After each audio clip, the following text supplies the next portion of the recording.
Well, it's time now to know what's on the front pages of Nigerian newspapers. And of course, we have chartered accountant and public affairs analyst Sheson Kwade and lawyer and public affairs analyst Tunji Abdul Hamid joining me at this point. Thank you very much, gentlemen, for joining us at this point. Thank you very much. Good morning. All right, so let's look at the newspapers this morning. We'll start off with Leadership newspaper.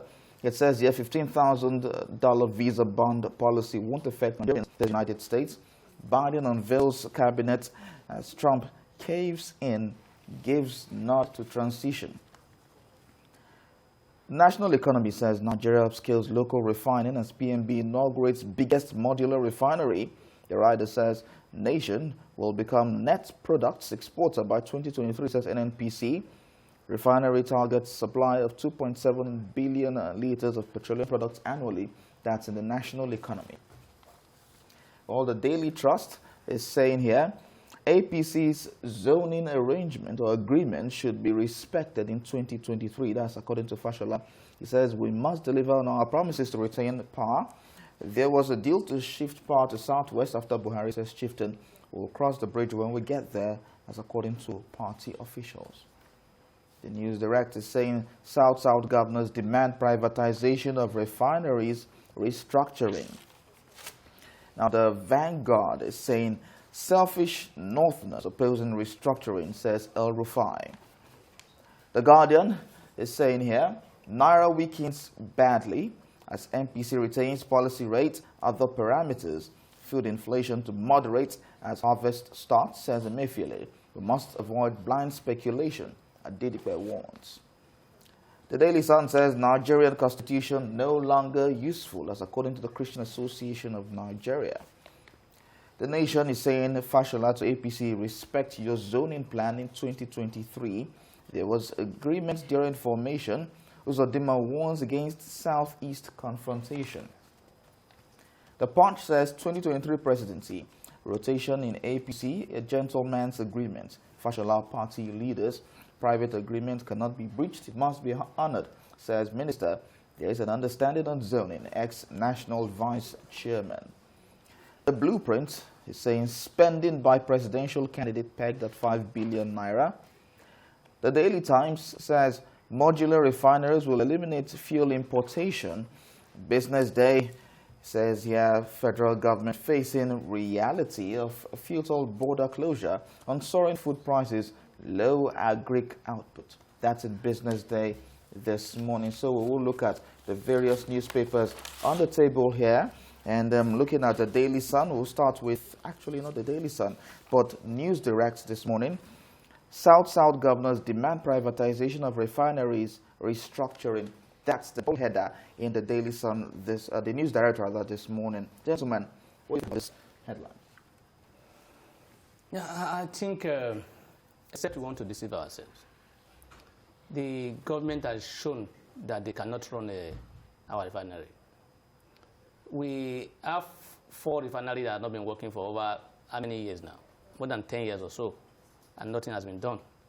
So it's apparent that, look, if you are not able to maintain a refinery, you give it to people who can maintain it. And that is why I will support privatization. You know, we have a refinery that has not been producing just even a single, barrel of oil.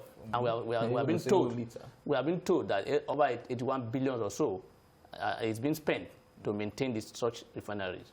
I think it's a waste as far as I'm concerned. It is not proper for us to be doing that. And you see, we have people, we are hypocrites in this country. Why you say so? I don't. You see, Atiku when he was campaigning for election 15, he said he will privatize the refinery, and people call him names. They call him thieves. Those who condemn him at that time are those people who are now behind the issue of privatization, the regulation, or whatever name they are calling it now. You see, until we learn to be sincere to ourselves in this country, until we want things to be done in the interest of the nation, not for political reasons, that's where we can move forward. I think, like I said earlier on, the government has shown that they don't have the capacity to give us this refinery or to make it work. We can then, I will support that it is the right time to privatize this and give it to people who can do it. All right, Session, what do you think? If you look at the way governance has been run, it's quite shameful that most of our assets are not properly managed when it's under the government. And we have said it times with that number that what we need now is diverging some of these assets to the hands of the private people, and let's see how it runs. If you look at it from the perspective of business, what we experience with NNPC, going by their report from January to August, telling us that the total revenue generated from the 4 refineries was about 6.7 billion, and an expenses of 81.74 billion was made. If that is done in a private sector, you will not even spend up to 81 billion.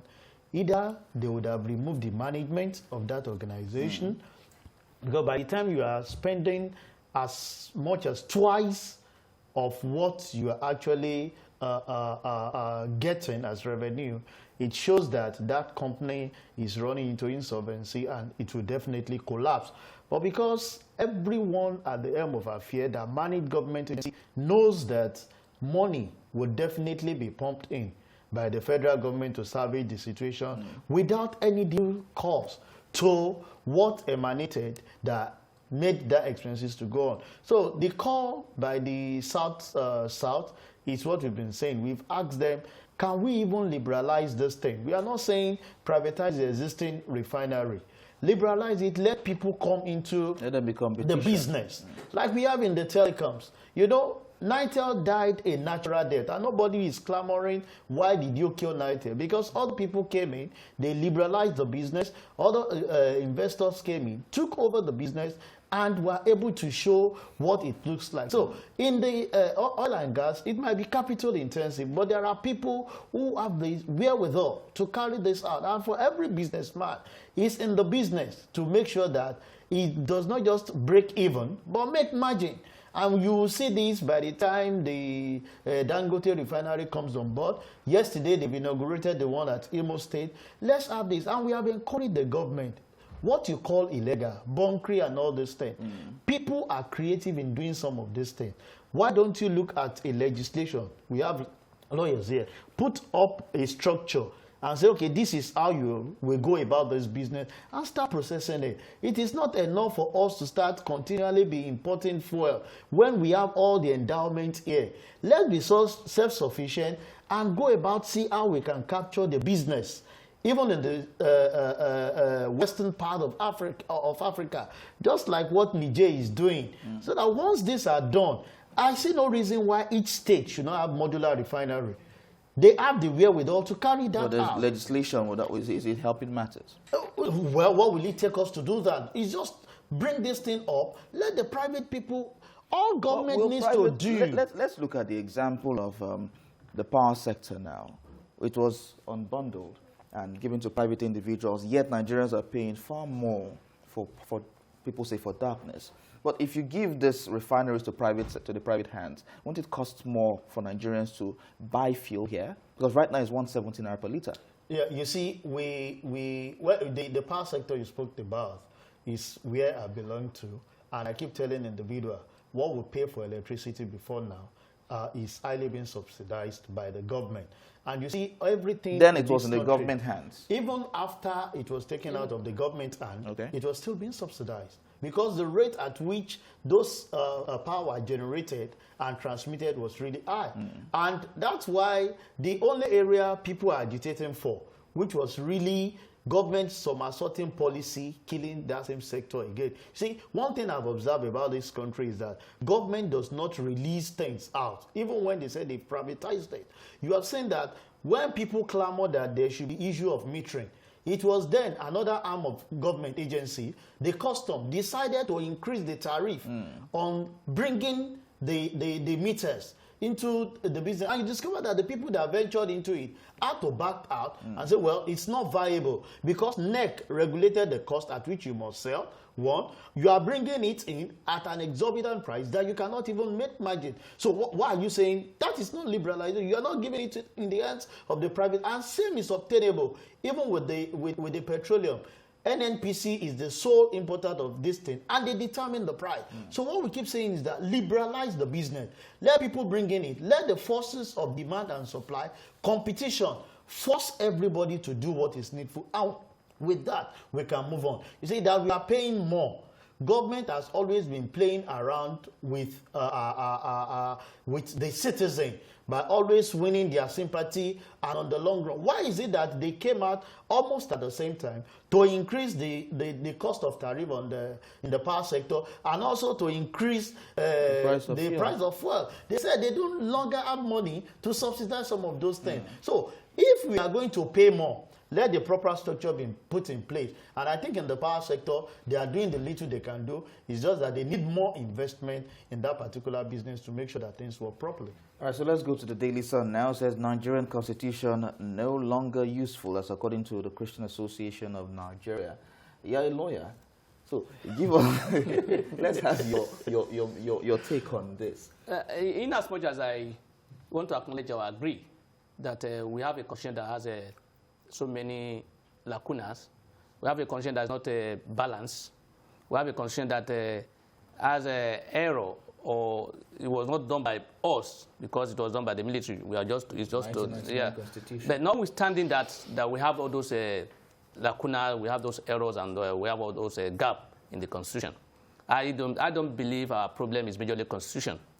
The constitution is not majorly our problem. So what's the problem? Because if you, no matter how well a law is drafted or is done, if those who implement the law, those who apply the law are not doing it, are not applying it the way it should be applied, are not even the little we have that is okay in the constitution. If you apply it the way it should be applied, we will not be where we are today.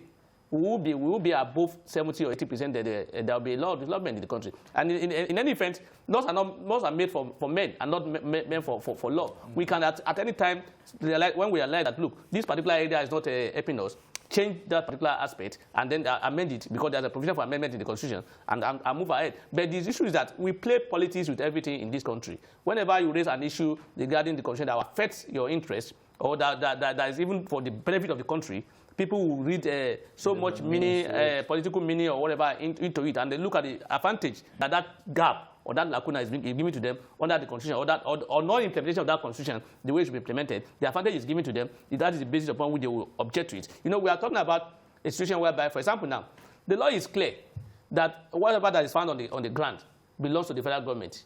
Are we following it? We have been, fuel has been, they discover fuels in the other, in other, whatever, and federal government has been controlling it.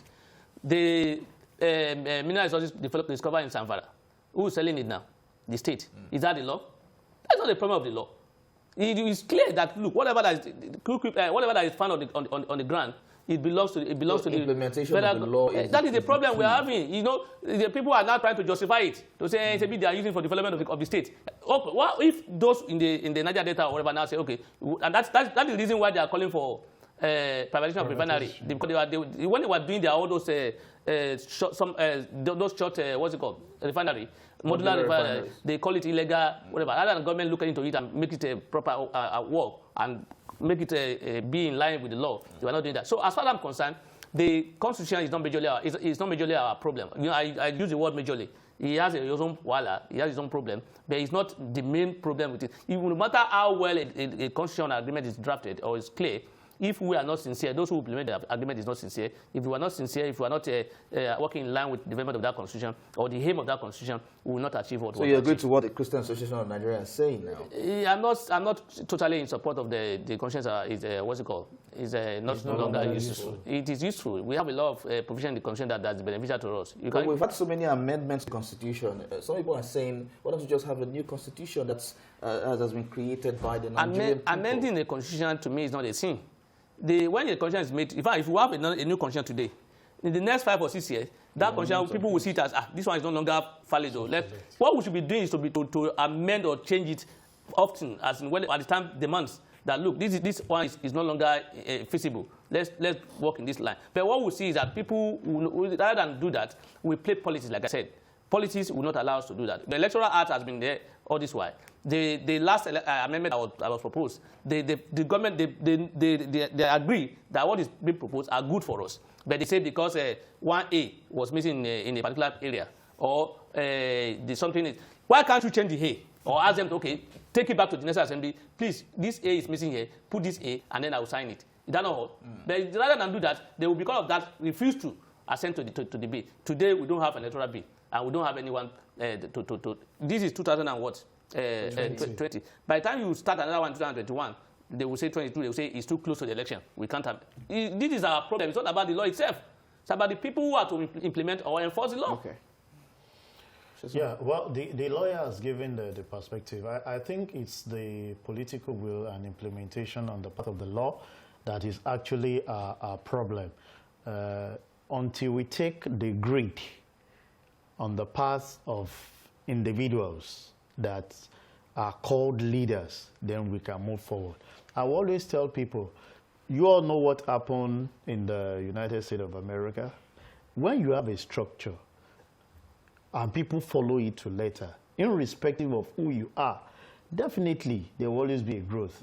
I have sat behind the scene and I was looking at what the slight problem created in Zamfara will degenerate to in the years to come is a time bomb as far as I'm concerned, because what the Constitution said, like he said, was that every resources belongs to the state. Why are we given that exception when it comes to the refining of gold in Zamfara to the state and say it's development? So tomorrow, people from the southwest will raise it and say, well, you set this precedent.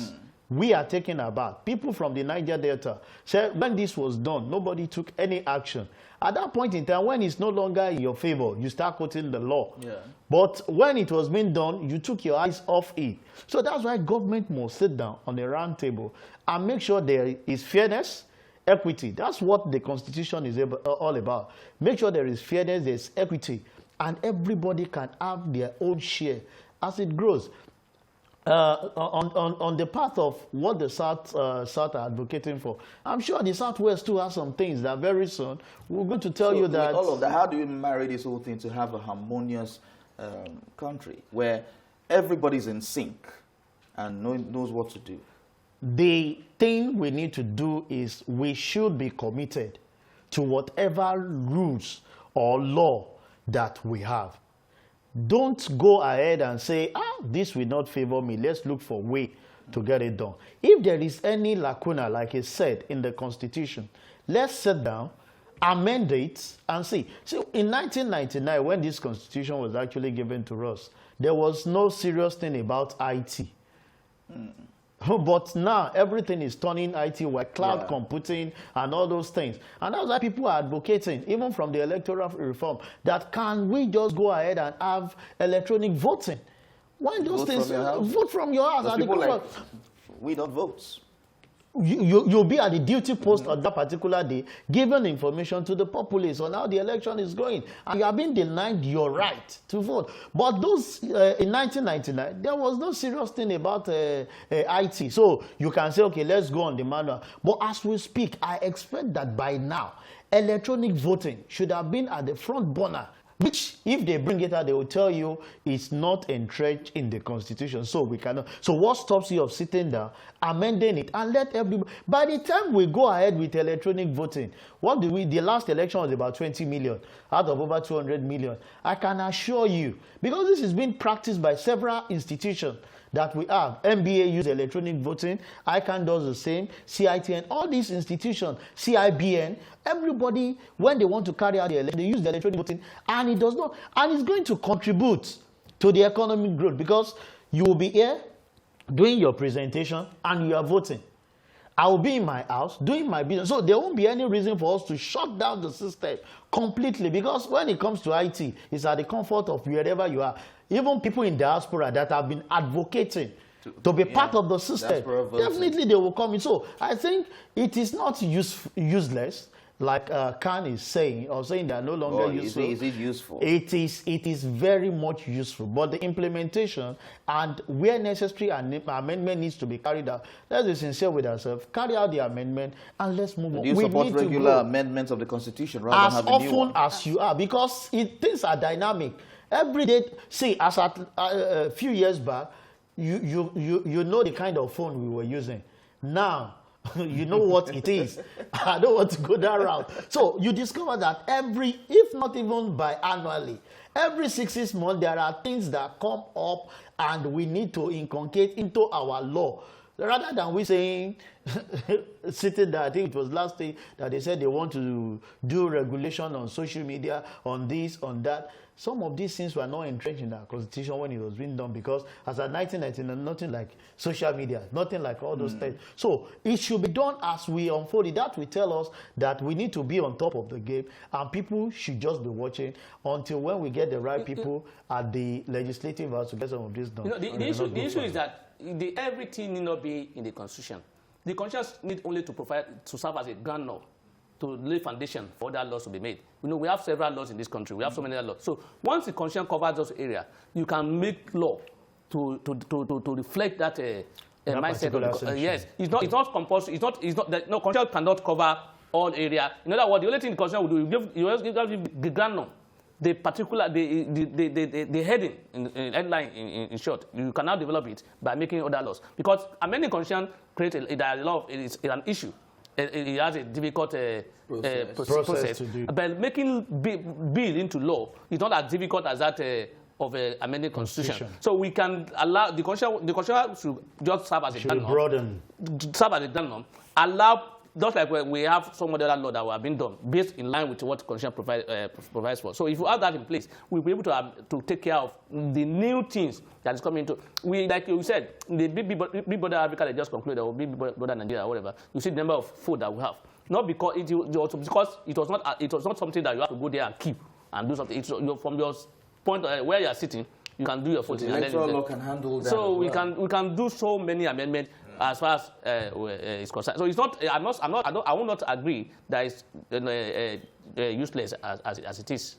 Okay, so how do we involve the people in amending Constitution to make it a people-centric Constitution? No, you see, amendment of Constitution, there are provision in the Constitution regarding amendment of the Constitution. There will be need for you to go through the House of Assemblies of the state. Yeah. You know that the people in the House of Assembly are representing you. So whatever they say in that regard, it's been said by you. And then there are some. Said by me? Of course, all of us cannot be at the House of Assembly or National Assembly. They are there representing us. In other words, whatever they are saying your mind. But unfortunately, these days, those who are at National Assembly or House of Assembly, they don't even get back to their people before making decisions. They just take decisions based on their political interest. Yeah. And that's why you see in this country, we talk about parties' interest or party whatever. Party interest should not supersede the national interest. National interest should be above the party interest. So, but what we see here is about party. All right, thank you very much. Chartered Accountant and Public Affairs Analyst, Yeson Kwade, thank you so much. Thank you. Lawyer and Public Affairs Analyst, Tunji Abdulhamid, thank you so much for talking to us on this. Thank you for having me.